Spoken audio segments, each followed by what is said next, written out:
Hello, कैसे हैं आप लोग। I hope you guys are doing well. और आज हम लोग ग्लूकोज के ट्रांसपोर्टर यानी ग्लूट के बारे में बात कर लेते हैं।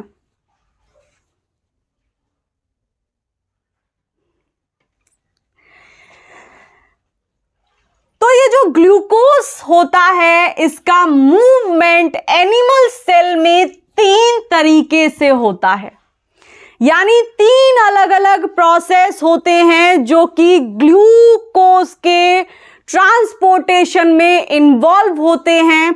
और वो 3 अलग अलग कौन से प्रोसेस हैं, उनमें सबसे पहले प्रोसेस को अगर हम देखें तो वो है हमारा सिंपल डिफ्यूजन।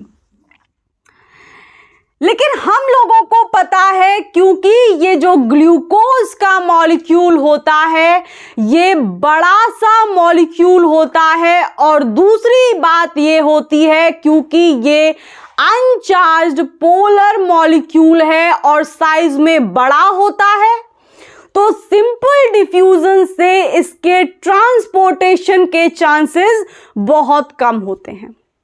ये हम ऑलरेडी डिस्कस कर चुके हैं, लेकिन क्योंकि यहां पर बात कर रहे हैं कि ग्लूकोज को कितने तरीके से इंडिविजुअल की बॉडी में ट्रांसपोर्ट किया जाता है, तो उसमें एक तरीका सिंपल डिफ्यूजन भी है।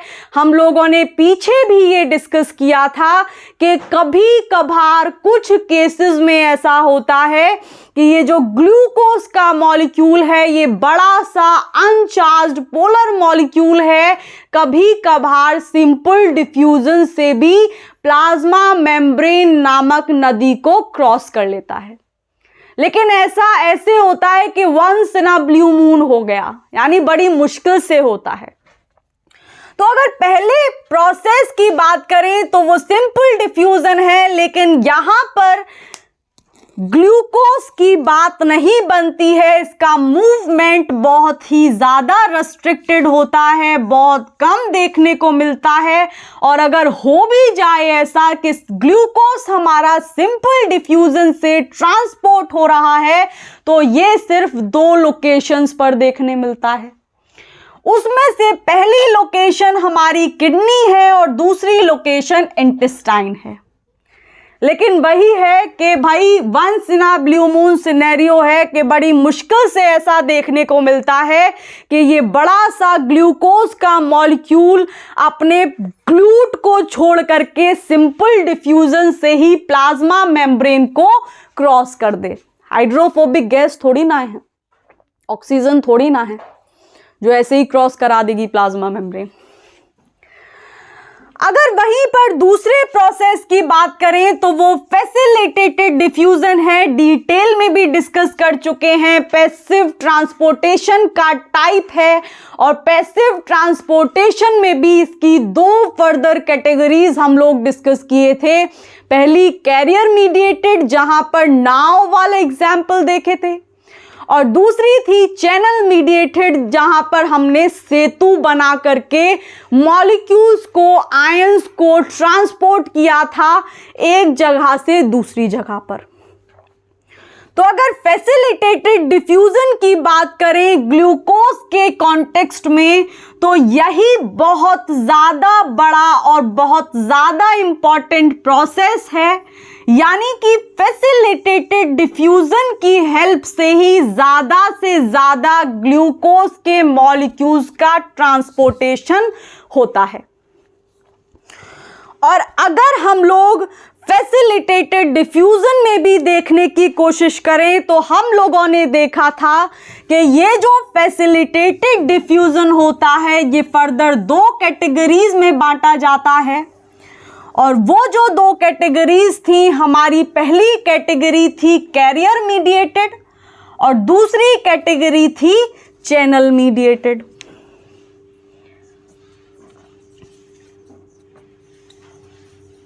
तो फैसिलिटेटेड डिफ्यूजन के अंदर भी हम लोगों ने 2 कैटेगरीज देखी थी। पहली कैरियर मीडिएटेड और दूसरी देखी थी चैनल मीडिएटेड।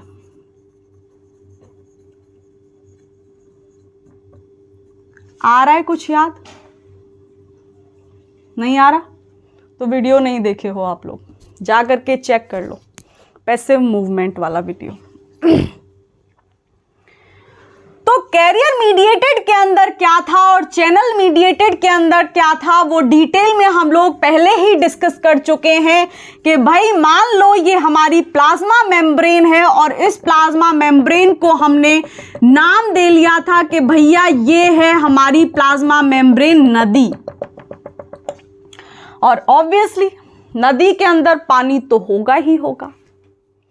तो जब हम लोग फैसिलिटेटेड डिफ्यूजन की बात कर रहे थे और फैसिलिटेटेड डिफ्यूजन के अंदर मॉलिक्यूल्स के बारे में बात कर रहे थे जो इस प्लाज्मा मेम्ब्रेन नामक नदी को क्रॉस करने वाले हैं, तो फैसिलिटेटेड डिफ्यूजन के अंदर वो मॉलिक्यूल्स आते हैं जिनको तैरना नहीं आता, यानी कि उनको तैरना नहीं आता तो सिंपल डिफ्यूजन की हेल्प से या फिर हाइड्रोफोबिक गैसेस की तरह वो ऐसे करके नदी को क्रॉस नहीं कर पाएंगे। तो अब नदी क्रॉस हो कैसे? दो ही तरीके हैं कि या तो भैया राम जी की तरह सेतु बना लो, या क्या कर लो जिनको तैरना नहीं आता कि भैया नदी में नाव की हेल्प ले लो। तो वहां पर हम लोगों ने दो चीजें देखी थी कि वो मॉलिक्यूल्स में से जिनको तैरना नहीं आता, कुछ मॉलिक्यूल्स नाव से जाना प्रेफर करते हैं और वो ही मॉलिक्यूल्स में हमारा ग्लूकोज आता है। तो वो क्या होता है, कैसे काम होता है, वो इधर देखो। नदी के एक किनारे पर ये नाव खड़ी हुई है और ये नाव का नाम है कैरियर, और दूसरा नाम क्या था? परमिएज। बढ़िया याद है आप लोगों को, है? तो क्या होगा, ये जो कैरियर नामक नाव है, परमिएज नामक नाव है, ये ग्लूकोज के मॉलिक्यूल को बिठाएगी और बिठा करके दूसरी साइड में छोड़ करके आ जाएगी। यही देखा था ना। लेकिन एक और चीज हम लोगों ने देखी थी कि भैया नाव की एक कैपेसिटी होती है कि इतने ही लोग नाव में बैठ सकते हैं, कि मान लो 5 मैक्सिमम कैपेसिटी है तो एक बार में 5 लोगों को ही, 5 ग्लूकोज को ही ये दूसरी साइड में छोड़ करके आएगी। लेकिन वहीं जब हम लोग फैसिलिटेटेड डिफ्यूजन की दूसरी कैटेगरी की बात कर रहे थे, और वो क्या थी,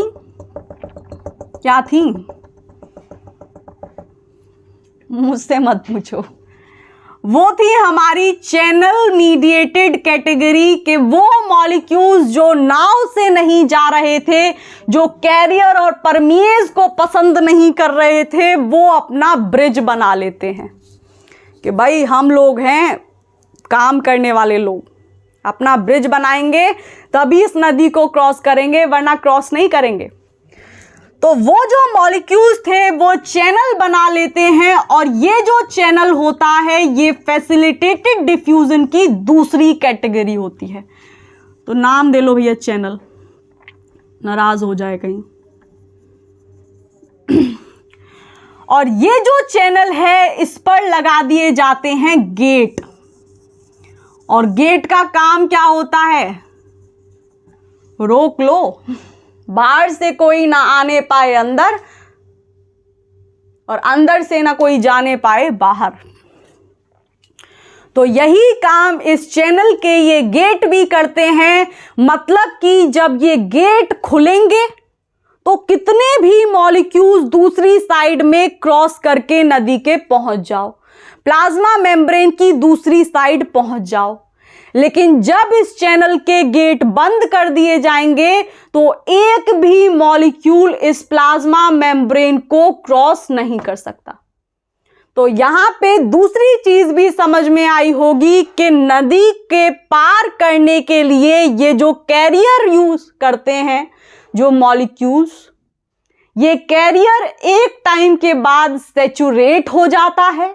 लेकिन चैनल में ऐसी कोई चीज नहीं होती, लेकिन चैनल में एक दूसरा सिनेरियो लगा हुआ है कि चैनल या तो बंद होगा और अगर बंद होगा तो क्लोज्ड स्टेट में होगा, इनएक्टिव स्टेट में होगा, और या फिर चैनल खुला हुआ होगा। और अगर चैनल खुला हुआ है तो वो एक्टिव स्टेट में है। वहां ऐसा कुछ नहीं होता कि चैनल से सिर्फ 4 लोग जाएंगे एक बारी में, 5 लोग जाएंगे, कितने भी भागो, बस शर्त यह है कि चैनल का द्वार खुला हुआ होना चाहिए। ठीक है। तो फैसिलिटेटेड डिफ्यूजन की हेल्प से ही ज्यादा से ज्यादा जो ग्लूकोज के मॉलिक्यूल्स होते हैं उनका ट्रांसपोर्टेशन होता है। अगर फैसिलिटेटेड डिफ्यूजन के अंदर भी देखें तो चैनल मीडिएटेड पाथवे से ग्लूकोज ट्रांसपोर्ट नहीं होता है, वो नाव में बैठ करके जाता है, यानी फैसिलिटेटेड डिफ्यूजन की पहली कैटेगरी को यूज करता है। अब पता तो चल गया कि ग्लूकोज जो है वो कैसे उसका ट्रांसपोर्टेशन होगा, वो कौन से व्हीकल को उठा करके भागेगा। लेकिन क्योंकि सारे प्रोसेस डिस्कस कर रहे हैं तो एक तीसरी कैटेगरी भी बचती है जिससे ग्लूकोज का ट्रांसपोर्टेशन होता है, और कल के वीडियो में ही डिस्कस किए हैं जब हम लोग function of sodium potassium pump discuss कर रहे थे कि जो हमारा SGLT यानी sodium ion dependent glucose transporter होता है, वो भी ग्लूकोज को ट्रांसपोर्ट करने का काम करता है। लेकिन शर्त एक है, वहां पर ग्लूकोज को तभी ट्रांसपोर्ट करेगा जब सोडियम आयंस होंगे हेल्प करने के लिए, वरना कोई ग्लूकोज का ट्रांसपोर्टेशन नहीं होगा। तो एक तीसरी कैटेगरी भी है ग्लूकोज को ट्रांसपोर्ट करने की, और वो हमारी इंटेस्टाइनल एपिथेलियल सेल्स के अंदर देखी जाती है। इंटेस्टाइन की इंटेस्टाइनल एपिथेलियल सेल्स, और वहां पर एक ट्रांसपोर्टर लगा हुआ होता है, लेकिन वो जो ट्रांसपोर्टर होता है वो प्राइमरी ट्रांसपोर्टर नहीं होता, वो हमारा सेकेंडरी एक्टिव ट्रांसपोर्टर होता है। और नाम क्या था उसका? SGLT। इसका मतलब sodium ion dependent glucose transporter, के ग्लूकोज ट्रांसपोर्ट तो होगा लेकिन ग्लूकोज को ट्रांसपोर्ट करने के लिए सोडियम के आयंस की हेल्प लगेगी। ठीक है। तो एक्टिव ट्रांसपोर्टेशन में सेकेंडरी एक्टिव ट्रांसपोर्टर्स की हेल्प से भी ग्लूकोज का ट्रांसपोर्टेशन किया जाता है, और वहां पर जो सेकेंडरी एक्टिव ट्रांसपोर्टर लगा हुआ होता है वो होते हैं SGLT। और ये जो SGLT होते हैं ये इंटेस्टाइन की एक स्पेसिफिक तरीके की सेल्स होती हैं जिनको इंटेस्टाइनल एपिथेलियल सेल्स बोला जाता है, और किडनी की सेल्स में देखने मिलते हैं, और इन दोनों जगह पर ही ये ग्लूकोज का ट्रांसपोर्टेशन कराते हैं। अब जानने की इच्छा हो रही होगी कि कैसे होता है, SGLT काम कैसे करता है। और SGLT जब काम करता है तो उसमें सोडियम पोटेशियम पंप भी लगा हुआ होता है। वो क्या काम करता है, एपिकल मेम्ब्रेन क्या है, बेसोलेटरल मेम्ब्रेन क्या है, ये सारे प्रश्नों के उत्तर आपको बिल्कुल मिल सकते हैं। पर उसके लिए जा कर के प्रीवियस वीडियो देखना पड़ेगा। जाओ और जा कर के चेक करो, functions of sodium potassium pump करके होगा। चैनल को सब्सक्राइब भी कर लो अगर अभी तक नहीं किया है, क्योंकि इसके साथ साथ सेल बियोलॉजी को हम लोग डिस्कस करेंगे, इसके साथ साथ हम लोग सिग्नलिंग भी डिस्कस करने वाले हैं। बहुत मज़ा आने वाला है। तो अभी तक अगर चैनल को सब्सक्राइब नहीं किया है तो चैनल को सब्सक्राइब कर लो, घंटियां बजा लो ताकि अपडेट मिस ना हो जाए। आप लोग ये वीडियोस अपने फ्रेंड्स को भी शेयर कर सकते हैं। क्यों करें भाई? क्योंकि sharing is caring. You can share these videos to your friends as well who are preparing for the same exam, या फिर इससे रिलेटेड किसी एग्ज़ाम की प्रिपरेशन कर रहे हैं, नेट, गेट, सेट, बार्क, कोई PhD एंट्रेंस जो लाइफ साइंसेज या फिर बायोटेक्नोलॉजी से रिलेटेड है, तो आप लोग भेज सकते हैं उनको भी। कोई MSc एंट्रेंसेस की तैयारी कर रहा है, जो लाइफ साइंसेस से कर रहा है, तो आप लोग भेज सकते हैं उसको भी, ठीक है। तो वापस आ जाओ, इधर आओ। तो अब हम लोगों ने इन 3 प्रोसेस में से जो मेजर इंपॉर्टेंट प्रोसेस देखा, जिससे ग्लूकोज का एक बड़ा सा चार्ज्ड मॉलिक्यूल, चार्ज ना, अनचार्ज्ड पोलर मॉलिक्यूल का ट्रांसपोर्टेशन होता है, वो प्रोसेस था फैसिलिटेटेड डिफ्यूजन। और इस फैसिलिटेटेड डिफ्यूजन में भी कैरियर मीडिएटेड पाथवे से ये काम होता है। तो जो काम कैरियर मीडिएटेड पाथवे या यहां पर जो नाव काम करती है इस ग्लूकोज को ट्रांसपोर्ट करने के लिए, उसका नाम होता है ग्लूट। तो आगे देखो कि ये जो फैसिलिटेटेड डिफ्यूजन है, इसके अंदर भी एक कैरियर मीडिएटेड ट्रांसपोर्ट होता है। और ये जो कैरियर मीडिएटेड ट्रांसपोर्टेशन होता है, इसमें कैरियर्स होते हैं, यानी नाव होती हैं, और इन नाव का नाम होता है ग्लूट। और ये जो ग्लूट होते हैं, ये प्लाज्मा मेम्ब्रेन के एक साइड पर लगे हुए होते हैं और ग्लूकोज के मॉलिक्यूल को भर कर ले जाते हैं प्लाज्मा मेम्ब्रेन की दूसरी साइड में, और उनको दूसरी साइड में छोड़ करके आ जाते हैं। तो वही लिखा हुआ है कि फैसिलिटेटेड डिफ्यूजन के अंदर कैरियर्स होते हैं, जिनको हम ग्लूकोज के कैरियर्स यानी ग्लूट नाम देते हैं। और अब ये ग्लूट क्या होते हैं भाई? जो इतने भारी सामान को दूसरी जगह छोड़कर आ रहा है, उसके बारे में कुछ चीज़ें पता होनी चाहिए। टाइटैनिक जहाज के बारे में पता है ना चीज़ें, तो ये नाव भी नाराज हो जाएगी, जान लो इधर। तो अगर प्रॉपर्टीज की बात करें तो ये जो ग्लूट होता है, ट्रांसपोर्टर होता है ग्लूकोज का, ये 500 अमाइनो एसिड से बना हुआ होता है। यानी ये जो प्रोटीन बनता है, प्रोटीन का ट्रांसपोर्टर बनता है, इसके अंदर 500 अमाइनो एसिड पेप्टाइड चेन की हेल्प से जुड़े हुए होते हैं। पहली बात पता चल गई कि जब ग्लूकोज का मॉलिक्यूल बड़ा है तो उसको ले जाने के लिए वाहन भी बड़ा लगेगा। तो वाहन बड़ा है, ग्लूट बड़ा है, 500 अमाइनो एसिड्स का प्रोटीन है। दूसरी चीज ये है कि ये जो ग्लूट होता है, ये 12 बार मेम्ब्रेन को क्रॉस करता है। 12 बार मेम्ब्रेन को क्रॉस करने का मतलब है कि मान लो ये प्लाज्मा मेम्ब्रेन है, जैसे GPCR जो होता है वो 7 ट्रांस मेम्ब्रेन प्रोटीन होता है, मतलब 7 बार मेम्ब्रेन को ट्रांसपोर्ट करेगा। उसी तरीके से जैसे ये GPCR है, 7 बार मेम्ब्रेन को क्रॉस करता है, उसी तरीके से ये जो ग्लूट है, ये ग्लूट 10 नहीं 12 बार मेम्ब्रेन को क्रॉस करता है। 1 2 3 4 5 6 7 8 9 10 11 12 ऐसे। इतना बड़ा जहाज है ये टाइटैनिक से कम थोड़ी ना है।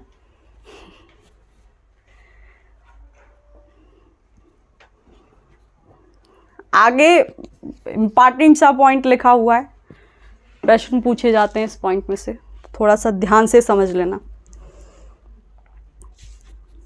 अब जहाज की इंपॉर्टेंट वाली खूबी नजर आने वाली है, और वो क्या है कि ये जो जहाज है जो आपको दिख रहा है, इस जहाज में जो अमाइनो एसिड्स हैं, जिन अमाइनो एसिड्स से ये बना हुआ है, और इस जहाज को काम करने के लिए, यानी इस जहाज का जो इंजन बना रहे हैं, वो अमाइनो एसिड्स कौन कौन से हैं? तो ऐसे समझो कि वो अमाइनो एसिड्स जो इस ग्लूट की एक्टिविटी के लिए ज़रूरी हैं, वो कौन कौन से अमाइनो एसिड हैं? उसमें सेरीन आते हैं, थ्रियोनीन आते हैं, एस्पैराजीन आते हैं, ल्यूसीन, वेलिन, आइसोल्यूसीन और फिनाइल एलेनिन। पीछे क्यों हटे? तो ये सारे जो अमाइनो एसिड्स हैं ये इस कैरियर ग्लूट की एक्टिविटी के लिए ज़रूरी हैं। अगर ये अमाइनो एसिड्स ठीक से काम नहीं करेंगे या फिर ठीक से इनकी कन्फर्मेशन नहीं, ये ठीक जगह पर नहीं लगे हुए होंगे और या फिर ठीक काम नहीं कर रहे होंगे तो ये कैरियर आगे नहीं बढ़ेगा, ग्लूट काम नहीं करेगा, ग्लूकोज को नहीं बिठाएगा और दूसरी साइड में नहीं छोड़कर आएगा। तो यही बात यहां पर लिखी हुई है कि जो इंपॉर्टेंट अमाइनो एसिड्स हैं जो इस ग्लूट की एक्टिविटी के लिए ज़रूरी हैं उसमें serine, threonine, asparagine, leucine, isoleucine, phenylalanine, ये सारे आते हैं। और अगली बात यह है कि इतनी देर से हम बोल रहे हैं कि ये जो ग्लूट है सिर्फ ग्लूकोज को ही बिठाएगा, लेकिन ऐसा नहीं है। ये सिर्फ ग्लूकोज को नहीं बिठाता है, ये ग्लूकोज के साथ साथ फ्रक्टोज को भी बिठाता है, फ्रक्टोज के साथ साथ गैलेक्टोज को भी बिठा करके दूसरी साइड में छोड़ करके आता है, तो कतई लॉयल नहीं है। अभी तक हम लोग जो पढ़ रहे थे कि ये ग्लूकोज का ट्रांसपोर्टर है, ग्लूकोज का ट्रांसपोर्टर है, ना, ये जो ग्लूट है ये ग्लूट ग्लूकोज के साथ साथ और कई सारे हेक्सोज यानी ऐसे मॉलिक्यूल जिनके पास 6 कार्बन होते हैं, ऐसे और भी मॉलिक्यूल्स को छोड़ करके आते हैं। और अगर उन मॉलिक्यूल्स में देखने की कोशिश करें तो उसमें गैलेक्टोज आता है, दूसरा फ्रक्टोज आता है और ग्लूकोज तो भैया है ही, नाम से ही फेमस है। तो ये हो गई तीसरी प्रॉपर्टी कि भैया ये ग्लूकोज के ही ट्रांसपोर्टेशन में इन्वॉल्व नहीं होते और भी मॉलिक्यूल्स को दूसरी साइड छोड़ करके आते हैं और उन मॉलिक्यूल्स में गैलेक्टोज आता है, फ्रक्टोज भी आता है। कल वाले वीडियो के अंदर एक इम्पॉर्टेंट पॉइंट छूट गया था। कल हम लोग जो regulation of sodium potassium pump पढ़े हैं तो वहाँ पर आप लोग एक पॉइंट ऐड कर लेना, और वो पॉइंट क्या है नीचे मैंने लिखा हुआ है। एक बार प्रश्न पूछा गया था तो छोड़ो मत। और क्या लिखा हुआ है कि जो L type calcium channel heart cell के ऊपर लगा हुआ था, ये L type calcium channel voltage gated channels होते हैं और इन एल टाइप कैल्शियम चैनल के पास 4 सब यूनिट्स होती हैं, यानी कि ये 4 अलग अलग सब यूनिट से मिलकर के बने हुए होते हैं। जैसे सोडियम पोटेशियम पंप 3 अलग अलग सब यूनिट से मिलकर के बनता है, और वो कौन सी हैं कमेंट में जाकर के टाइप करना स्टार्ट कर दो। तो आज का जो वीडियो है, आज का लेक्चर यहीं ख़त्म करते हैं। आज की कथा यहीं समाप्त होती है। आप लोग कल मिलें जहाँ पर हम लोग आपको आगे के पार्ट वाली कहानी सुनाएंगे। ग्लूट 1, ग्लूट 2, ग्लूट 3 डिस्कस करेंगे और वो जो ग्लूट होते हैं वो किन किन मॉलिक्यूल्स को अपने ऊपर बिठा करके दूसरी साइड में छोड़ करके आते हैं, कौन सा टाइटैनिक जहाज कौन से मॉलिक्यूल को छोड़ करके आता है। अगर आप लोग भी ये जानना चाहते हैं तो चैनल को सब्सक्राइब कर लीजिए, बेल आइकन को प्रेस कर लीजिए और ये वीडियोस अपने फ्रेंड्स तक भी जल्दी से जल्दी पहुंचाओ, so that the guys can also join us. आज के लिए इतना है, बाय।